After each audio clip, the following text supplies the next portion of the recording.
Stephen A. Smith told white people, stay out of it. It's black people's business with regard to Darvin Ham being on the hot seat and black coaches allegedly texting, getting a hold of Smith, which I say allegedly because he's clearly a liar. All you got to do is follow Jason Whitlock and Stephen A. Smith's bullshit basketball career, and you know that Stephen A. Smith is the Joe Biden of television. But he alleges that coaches, black coaches, are mad that a white guy, J.J. Redick, is doing a podcast with a black guy, LeBron James. It upset coaches, black coaches, because their black brother, Darvin Ham, was on the hot seat. Well, that's fine. I get it. And if it happened, well, so what? They're upset. Hey, go over in the corner and be upset. But Stephen A. Smith now is taking it to another level. Stephen A. Smith is now saying, hey, man, it's a black thing. He was upset because Doug Gottlieb on Fox called him a race baiter. Well, Stephen A. Smith is a race baiter. That's all Stephen A. Smith has. He has nothing else. He has shown that he knows nothing about basketball by being on the NBA countdown. Absolutely no personality for a real show. Sure, he's fine on his yelling and screaming show where he can dominate a guest, act like he knows something, talk over people, but he knows zip. I had him on my indie show one time, and I just cut him off. I'm like, okay, thank you. He called back and said, why didn't we talk about the Pacers? And I told my producer to tell him because he didn't give us anything interesting. He was just yelling and screaming and talking. But I get it. That's his shtick, and he's going to make a lot of money. But the whole idea of white folk stay out of this is complete bullshit. Then, Stephen A. Smith, you stay your ass out of Caitlin Clark and all of your African-American colleagues. Stay your ass out of little white girl stuff. Imagine how that would go over if somebody said, hey, Stephen, stay your ass out of hockey. Stay your ass out of anything where white people are involved. Stay your ass out of most things. How about white people? Stay your ass out of listening to Stephen A. Smith or paying attention to Stephen A. Smith. I put a ban on Stephen A. Smith, but this really pissed me off because I can't stand racism. I just can't stand it. And I think all of the people like Stephen A. Smith are deep down incredibly racist. You know, I don't know what's happened in their life. Hell, I got my house robbed in Gary, Indiana. I got my house, a Molotov cocktail was thrown at my house in Maryville, Gary, Indiana, as somebody was pissed off at my dad. They burnt my house down or tried to burn my house down. They set our garage on fire. I mean, everybody's got stuff. But Stephen A. Smith is given this massive platform, and he chooses to use it as a race baiter. And when white people and black people stay silent and can't communicate, well, then we have things like cities burning. And if you think I'm going too far, you're crazy. Look, I don't give a damn about Stephen A. Smith's opinions. I don't give a damn about what Stephen A. Smith thinks of anything because he doesn't know nothing about nothing other than to yell and scream. But I do care when people divide and say, hey, white person, stay out of this. You know, when's the last time you were with an African-American dude and you said, hey, that black guy over there? They got all offended, right? Oh, my God, why's he got to be a black guy? Why's he got to be a black guy? Well, I mean, apparently that's what we're supposed to do if we go by our national figures. If it's white, it's a white thing. If it's black, it's a black thing. Here's what this idiot had to say. This for the platform of First Take, even though I said it on the Stephen A. Smith Show. Let me repeat it again to let everybody know I didn't stutter, okay? Black coaches called the black commentator to complain about a black superstar doing a podcast while his black head coach was on the hot seat before he ultimately lost the damn job. What does that have to do with white folks? Some things are none of your damn business. Nothing. It was a black on black thing, but you got other folks who will remain nameless working for other networks with their irrelevant ass selves, popping their junk, okay? And the fact of the matter is, it has absolutely positively nothing to do with that. It's about the fact that this situation ended up looking the way that it looks optically, and now LeBron James is going to have to go out on that basketball court with what you said, Shay, knowing that JJ's got to walk into that locker room with what Udonis Haslem said in terms of, hey, when JJ talks, you're going to have people raising that proverbial eyebrow, wondering whether it's coming from him or whether it's coming from LeBron. Yeah. All those things you're going to have to deal with. That's just the reality of the situation. And a lot of... Yeah, the reality of the situation is there is no white or black when it comes to sports. There is... and has always been in locker rooms, us, we. You saw it last night in the Stanley Cup. You saw it last night on the baseball field. Teams come together and people have great things. But that's not what Stephen A. Smith and America's knee pad wearing sidekick, Shay Shay. Did you hear little Shay Shay, Sterling or Shannon, whatever the hell Sharp it is, get down on his knees in front of Stephen A. Smith and giggle? I did.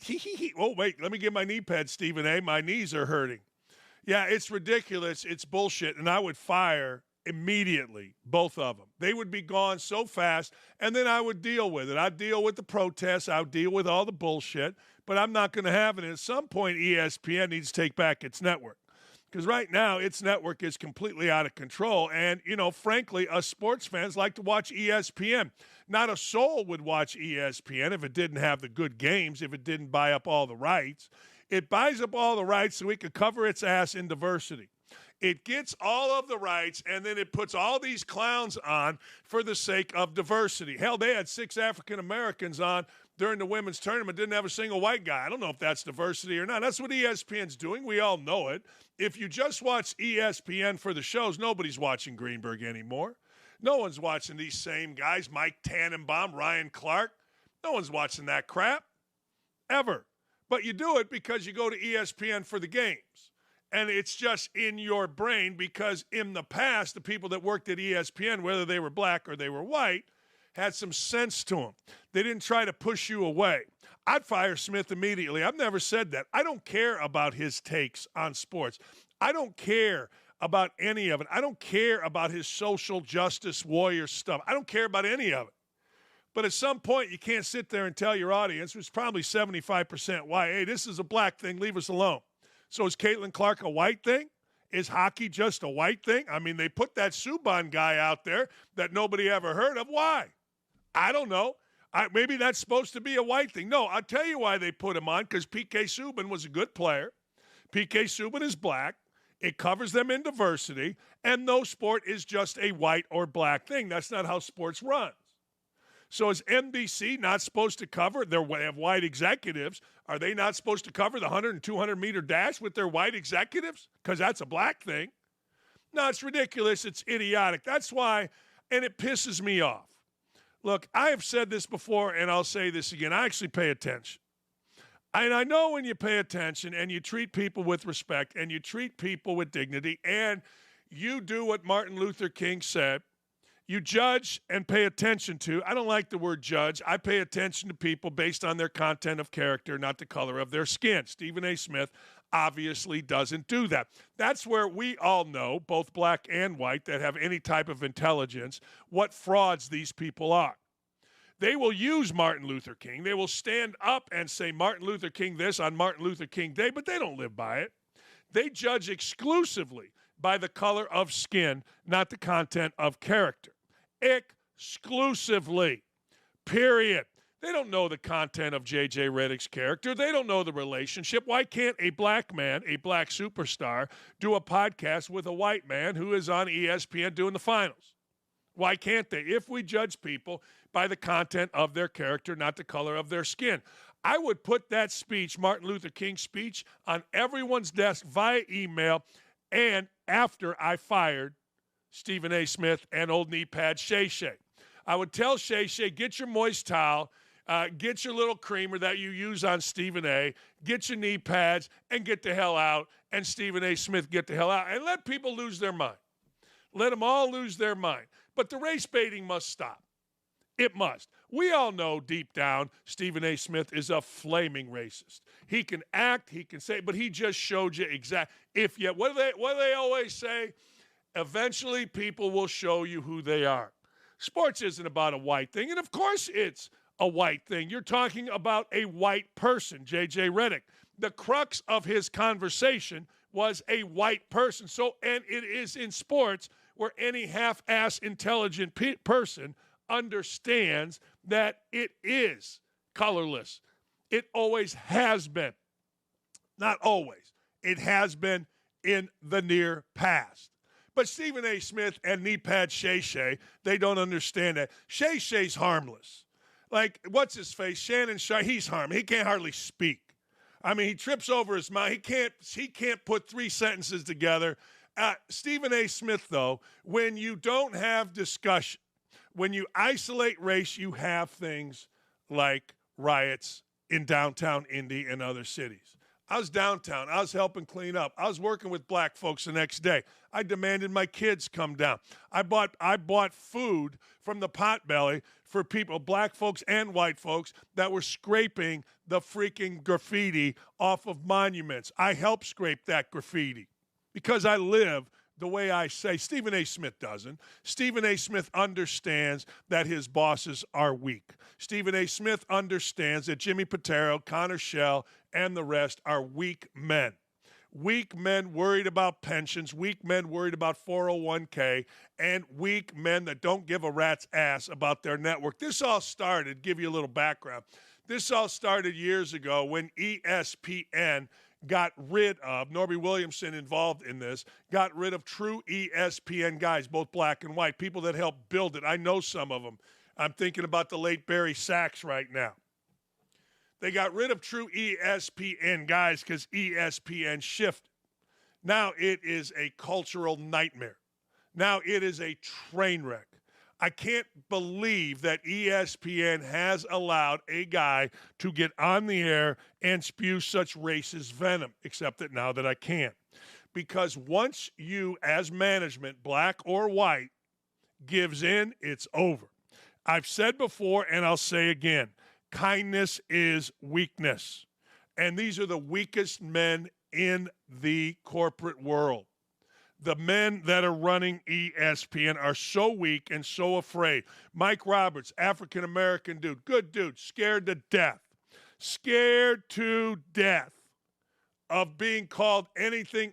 Well, let's be honest. You call someone an Uncle Tom. You call somebody a bad name. You drop the N-word on an African-American. You're not really black. We hear Joe Biden say it. Scared to death of that, Mike Roberts is. Connor Schell and the rest are scared to death that, oh, my God, somebody's actually going to say I'm racist. I must hide. And Jimmy Pitaro is as chicken shit as it gets. He's shown himself to be as chicken shit as anyone could possibly be running the place. And it's really kind of sad. It's not surprising. It's just sad. Hell, and it isn't just black or white, they let a lady named Mega Ronowitz, who was married, decided not to be married. Her husband worked for her, treated him like absolute dog bleak, allegedly. They let her run all of women's sports. No, it's the most amazing place you'll ever see. And it's sad. It's really, really sad. Anyway, I would fire his ass yesterday. I would fire his ass. I would let all of these clowns get mad at me. I would let all of these people that are in administration get pissed. Burke Magnus, you can kiss my ass if you don't fire the guy because you are scared. Burke Magnus is like over the whole thing. And I had dinner with him one time. And Burke Magnus is the guy who says everything right. Right? He says everything right, but he's scared to death. I mean, I know these people. There's no way they're sitting there approving of what Stephen A. Smith just did to 75% of their audience, but they're too damn scared. They're white dudes that are scared to death. I would fire his ass yesterday for that. I cannot believe ESPN lets that type of overt racism go on. Actually, I can. Actually, there's no question that I can. It's who ESPN has become under the leadership of Pitaro and Burke Magnus, and frankly, it's unwatchable. But you know what? It's ESPN. They have the good games, and we must watch idiots. And that's the bottom line. I would fire him so fucking fast, his head would spin, yelling, screaming, let everybody rally, let everybody do whatever the hell they want to do. But I would never, it's enough. It is enough. Honest to God. Now, Stephen A. Smith, knee pads, you're not involved in this. This is white people. A white person named Casey Wasserman wants a white person, Caitlin Clark, to be on the Olympic team.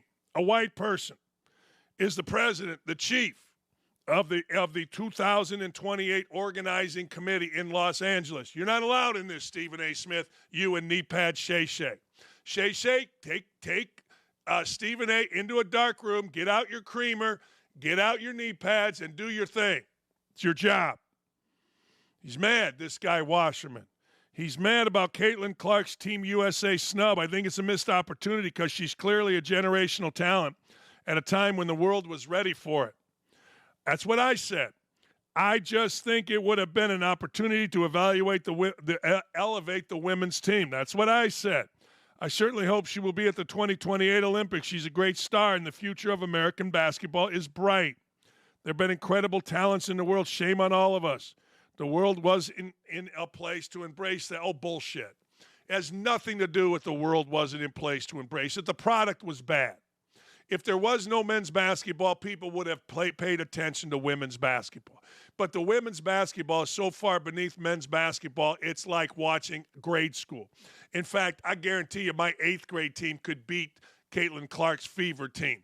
But I digress. We were really good, 49-1. And we avenged the one loss with a 50-point ass beating of a team out of Chicago. But I digress. So don't throw that bullshit in there. Anyway, take Diana or Breanna Stewart. Oh, you better be careful. You better be careful, Wasserman. That's 2 white women. Stephen A. Smith, you're not to comment. Take Diana or Breanna Stewart as some of our clients who are going to be on the team. There you go. Everything is intertwined. You don't think the deep state runs stuff? This guy, Wasserman, openly talks about his clients that are going to be on the team. I think actually my agent, hell, I haven't heard from my agent in forever, some guy named Maury that I haven't heard from in frickin' months, but I still write a check to every month.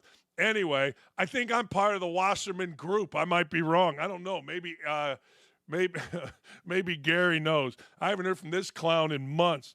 They are dominant at a level that's never been seen before, but the world wasn't ready to fill a building like Caitlin Clark did for whatever the Final Four. I understand both sides of the issue, but purely as an opportunity to showcase a generational talent to the world.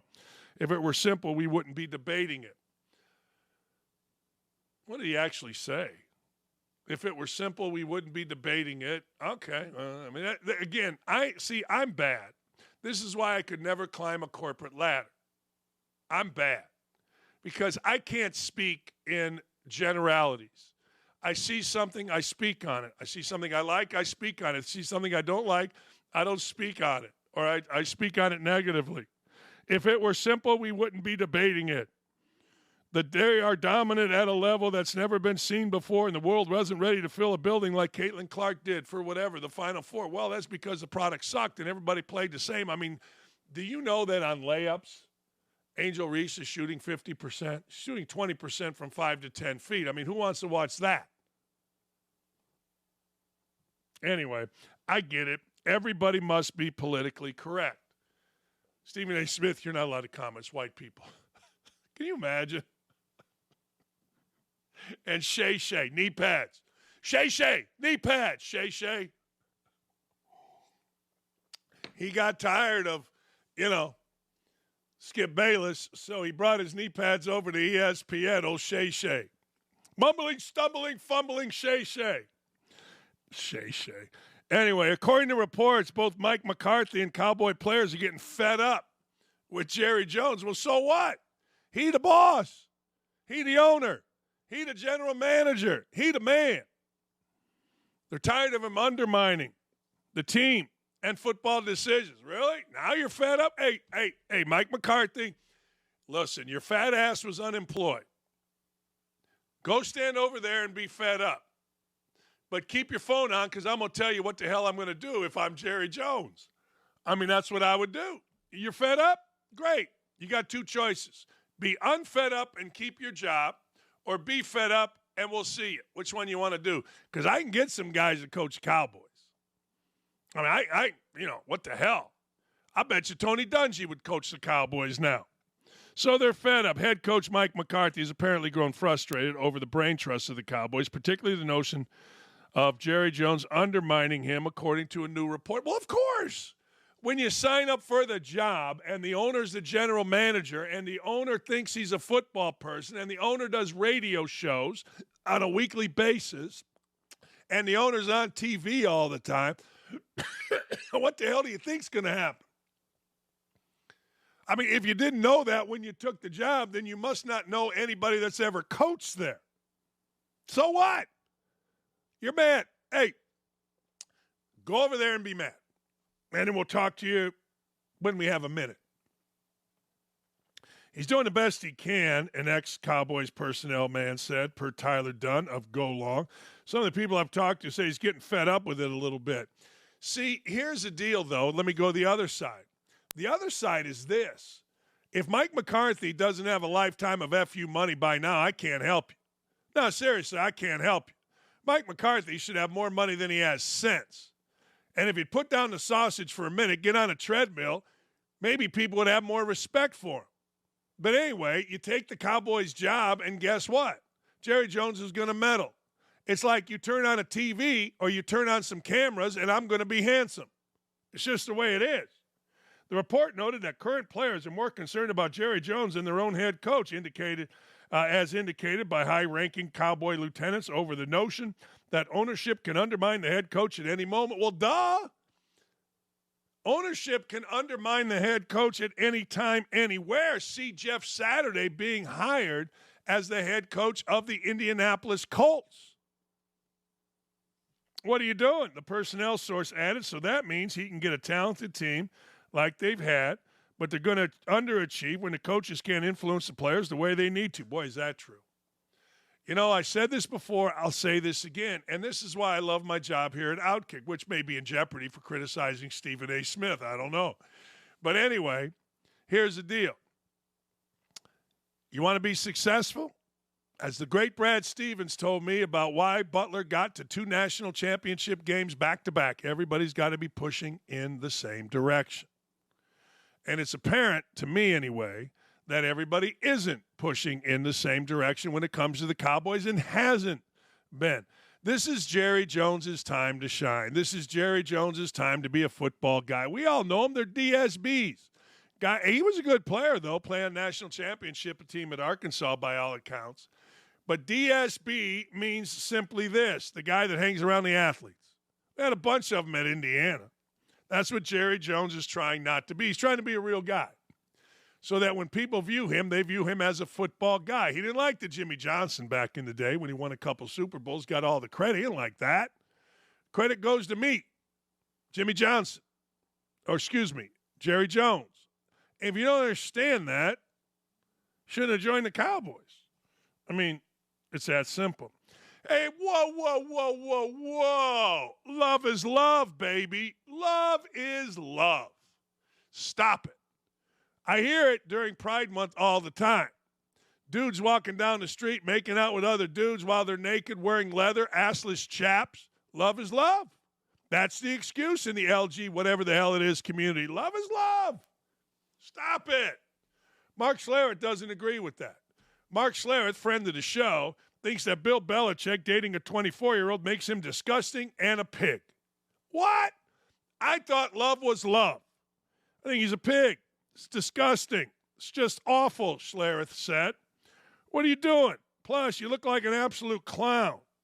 What's wrong with you? He was 48 when she was born. She was a baby, and he was 48.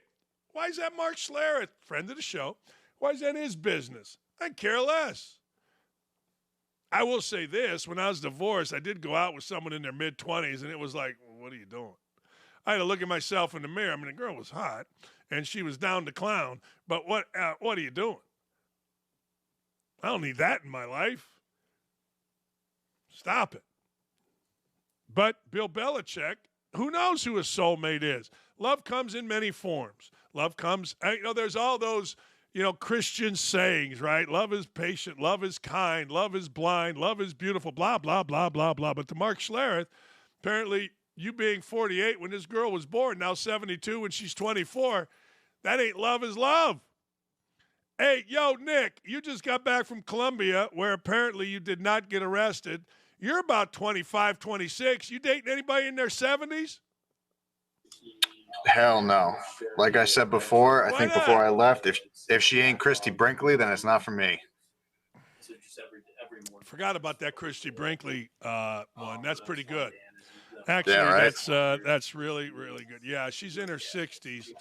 A lot of money, a lot of money in older women. A lot of money, Nick. I'll take a sugar mama if it comes down to it. Unfortunately, I got nobody in my little black book who can fit that bill. But right now, I'm just sticking to the same age as me. All right, fair enough. A new Biden official is, I don't know. I mean, look, the Biden White House, there is nothing decent about the Biden White House. Remember the dude that had tits, took them off, actually looked pretty good on the White House lawn? His ass, or her ass, whatever the hell it was, a transgender, just got arrested for all kind of deviance. Now, here we go. New Biden White House official Tyler Cherry has resurfaced tweets comparing cops to slave patrols. Calling for the abolishment of ICE, among other inflammatory statements. In a statement to Fox News, White House Senior Deputy Press Secretary Andrew Bates defended the hiring of Cherry, saying, "We're proud to have Tyler on our team. Yeah, good for you." Here's a little collection of this clown's past tweets. Honest to God. Police, slave patrols, voter ID, poll taxes, NAACP bombing, KKK bombings, neither slavery nor Jim Crow were that long ago. Appointment time to recall the modern police. Honest to God. Honest to God. This guy, and the pictures of him are glorious. I mean, if you think decency is in the White House, we got cocaine, we got strippers. How about this? How about there is a 2-year-old child right now whose mother's a stripper, whose father's a cocaine addict, and his grandfather is president of the United States. That's a true story. Look it up. A 2-year-old. Mom's a stripper. Dad's a crack addict. And grandpa's president of the United States. That is decency in the White House. Doesn't seem decent. But that's a white person thing, Stephen A. Get away. Hey, the election, 2 white guys, Stephen A., get the hell out of here. It's none of your business. Man. Cassie Hunt is a CNN host. She cut off Trump spokeswoman Caroline Levitt and appeared generally angry that Levitt has exposed all of CNN's coverage of Donald Trump. I didn't know who Cassie Hunt is, but turns out her husband was one of the 51 people that lied about Hunter Biden's laptop. How about that? Her poster, or whatever you call it, the header, is her basically giving goo-goo eyes to Joe Biden. I didn't know who this woman is, but she's awful. Here she is. Watch this exchange. It takes someone 5 minutes to Google Jake Tapper, Donald Trump, to see that Jake Tapper has consistently, we're going to stop this interview if you're going to keep President attacking Trump my colleagues. Adolf Hitler. Ma'am, I'm going to stop this interview if you I'm continue to attack my colleagues. I would like to talk about Joe Biden and Donald Trump, who you work for. Yes. If you are here to speak on his behalf, I am willing to have this conversation. I am stating facts that your colleagues have stated in the past. Okay, now, as I'm for sorry, this guys. debate, We're going to come back out to the panel. Caroline, thank you very much for your time. You are welcome to come back at any point. She is welcome to come back and speak about Donald Trump, and Donald Trump will have equal time to Joe Biden when they both join us now at later this week in Atlanta for this debate.